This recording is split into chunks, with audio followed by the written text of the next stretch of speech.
नमस्कार मित्रांनो, रामकृष्ण हरी. पंढरीचा विठुराया जो युगानुयुगांपासून विटेवर उभा आहे, पण तुम्ही कधी विठ्ठलाच्या मूर्तीचे बारकाईने निरीक्षण केले आहे का? विठ्ठलाच्या कानाकडे पाहिले की तिथे आपल्याला माशांच्या आकाराचे दागिने दिसतात. होय, विठ्ठलाच्या कानात मासे म्हणजेच मकर कुंडले असतात. पण कधी विचार केलाय का की साऱ्या जगाचा पोशिंदा असलेला या विठ्ठलाने आपल्या कानात माशांच्याच आकाराची कुंडले का घातली आहेत? यामागे कोणती पौराणिक कथा आहे आणि यामागचे आध्यात्मिक रहस्य काय आहे?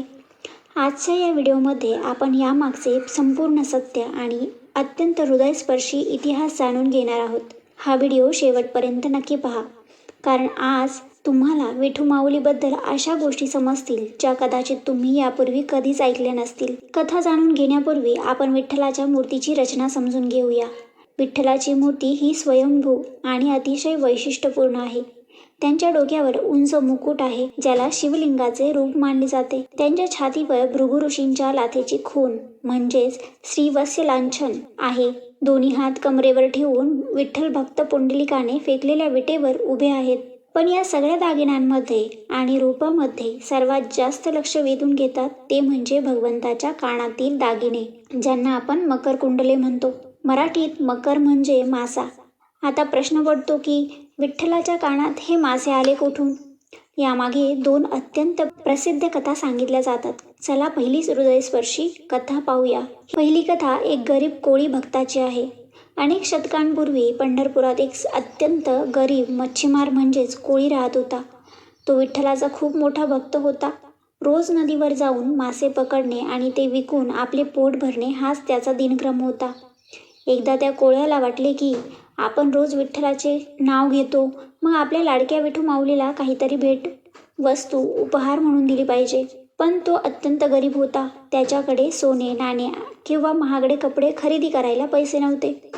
त्या दिवशी त्याने चंद्रभागा नदीतून 2 अतिशय सुंदर आणि जिवंत मासे पकडले. त्याच्याकडे तीच त्याची सर्वात मोठी संपत्ती होती. त्याने ते दोन्ही मासे एका पात्रात घेतले आणि तो थेट विठ्ठल मंदिराकडे निघाला. तो जसा मंदिराच्या मुख्य दरवाजापाशी पोहोचला, तिथल्या रक्षकांनी आणि इतर लोकांनी त्याला अडवले. लोकांनी विचारले, अरे देवाच्या दरबारात हे काय घेऊन आलास? कोळी भोळ्या भावाने म्हणाला, माझ्या विठू माऊलीसाठी मी 2 मासे आणले आहेत. हे ऐकून तिथले लोक संतापले आणि हसू लागले. लोक म्हणाले, पांडुरंग तर साक्षात देव आहे, त्यांना तू मासे देणार? देव शाकाहारी आहेत, पवित्र आहेत. तू अशुद्ध मासे आणून पाप करत आहेस, इथून चालता हो. तो कोळी रडू लागला. तो म्हणाला, माझ्याकडे देण्यासारखं दुसरं काहीच नाहीये, माझी भक्तीच ही आहे. पण लोकांनी त्याला धक्के मारून मंदिराबाहेर काढले. भक्ताची ही अवस्था साक्षात पांडुरंगाला सहन झाली नाही. असे म्हणतात की खुद्द विठ्ठल मंदिराबाहेर आले. त्यांनी त्या गरीब कोळ्या भक्ताला जवळ केले. देव लोकांना म्हणाले, तुम्ही फक्त याचे मासे पाहत आहात, पण त्यामागची याची निष्पाप आणि अथांग भक्ती का पाहत नाही? विठ्ठलाने त्या कोळ्याच्या हातातील ते 2 मासे अत्यंत आनंदाने स्वीकारले. देवाने त्या भक्ताच्या भक्तीचा गौरव करण्यासाठी आणि जगाला एक संदेश देण्यासाठी ते 2 मासे आपल्या कानात कुंडलांच्या स्वरूपात धारण केले. विठ्ठलाने सांगितले, जो कोणी माझ्याकडे शुद्ध मनाने आणि प्रेमाने येईल, तो मला काहीही अर्पण करो, मी त्याचा स्वीकार करेन. तेव्हापासून विठ्ठलाच्या कानात माशांच्या आकाराची कुंडले आहेत, अशी आख्यायिका प्रसिद्ध झाली. आता आपण यामागचे दुसरे आणि शास्त्रीय पौराणिक कारण जाणून घेऊया. हिंदू धर्मात विठ्ठलाला भगवान विष्णू किंवा श्रीकृष्णाचा अवतार मानले जाते. भगवान विष्णूंनी पृथ्वीचे रक्षण करण्यासाठी एकूण 10 मुख्य अवतार घेतले, ज्याला आपण दशावतार म्हणतो. या दशावतारांपैकी सर्वात पहिला अवतार कोणता होता? तर तो होता मत्स्य अवतार, म्हणजेच माशाचे रूप. जेव्हा संपूर्ण पृथ्वीवर प्रलय आला होता, तेव्हा वेदांचे रक्षण करण्यासाठी आणि सृष्टी पुन्हा सुरू करण्यासाठी विष्णू भगवंतांनी माशाचे रूप घेतले होते. विठ्ठलाच्या कानातील मकर कुंडले म्हणजेच मासे हे भगवान विष्णूच्या याच पहिल्या मत्स्य अवताराचे प्रतीक मानले जाते. हे कुंडले दर्शवतात की भगवंत आपल्या निर्मितीच्या पहिल्या रूपाचा नेहमी आदर करतात आणि सृष्टीच्या आरंभाची आठवण आपल्या कानाशी बाळगतात. मित्रांनो, संतांनी आणि पूर्वजांनी लावलेल्या प्रत्येक परंपरेमागे किंवा मूर्तिविज्ञानामागे एक खूप मोठा आध्यात्मिक अर्थ लपलेला असतो. विठ्ठलाच्या कानातील माशांचा मानवी जीवनाशी आणि आपल्या इंद्रियांशी खूप जवळचा संबंध आहे. मासा हा पाण्यात कधीच एका जागी शांत बसत नाही. तो अत्यंत चंचल असतो. आपले मन आणि आपली जिव्हा म्हणजेच जीभ सुद्धा या माशासारखेच चंचल असतात. विठ्ठलाने माशांना आपल्या कानात म्हणजेच श्रवणेंद्रियाजवळ स्थान देऊन हे दर्शवले आहे.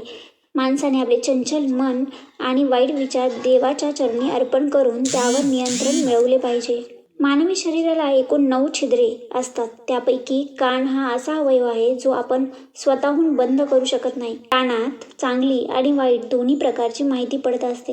मासा हा पाण्यात राहूनही स्वतःमध्ये पाणी साठवून ठेवत नाही. त्याचप्रमाणे जगातील वाईट गोष्टी, निंदा कानावर पडली तर ती मनात साठवून न ठेवता सोडून दिली पाहिजे.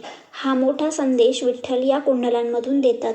तर मित्रांनो, विठ्ठलाच्या कानात दिसणारे मासे हे केवळ दागिने नसून ती भक्ताची देवावरील अथांग भक्ती, भगवंताचा पहिला अवतार आणि मानवी जीवनाला योग्य दिशा देणारे एक महान ज्ञान आहे. यामुळेच संत तुकाराम महाराजांपासून ते संत ज्ञानेश्वर महाराजांपर्यंत सर्वांनी विठुरायाच्या या रूपाचे मनोभावे वर्णन केले आहे. तुम्हाला आजची ही व्हिडिओ किंवा माहिती कशी वाटली? विठ्ठलाच्या कानातील माशांची ही कथा तुम्हाला आधी माहिती होती का? हे आम्हाला कमेंट बॉक्समध्ये नक्की कळवा. जर तुम्हाला ही व्हिडिओ आवडली असेल तर व्हिडिओला लाईक करा, तुमच्या मित्रपरिवारासोबत शेअर करा आणि अशाच पौराणिक, ऐतिहासिक आणि माहितीपूर्ण व्हिडिओजसाठी आमच्या चॅनलला नक्की सबस्क्राईब करा आणि शेजारील बेल आयकॉन दाबायला विसरू नका. चला तर मग भेटूया पुढच्या व्हिडिओमध्ये अशाच एका नवीन आणि रंजक विषयासोबत. तोपर्यंत सर्वांना राम कृष्ण हरी. पुंडलिक वरदेव हरी विठ्ठल. श्री ज्ञानदेव तुकाराम पंढरीनाथ महाराज की जय.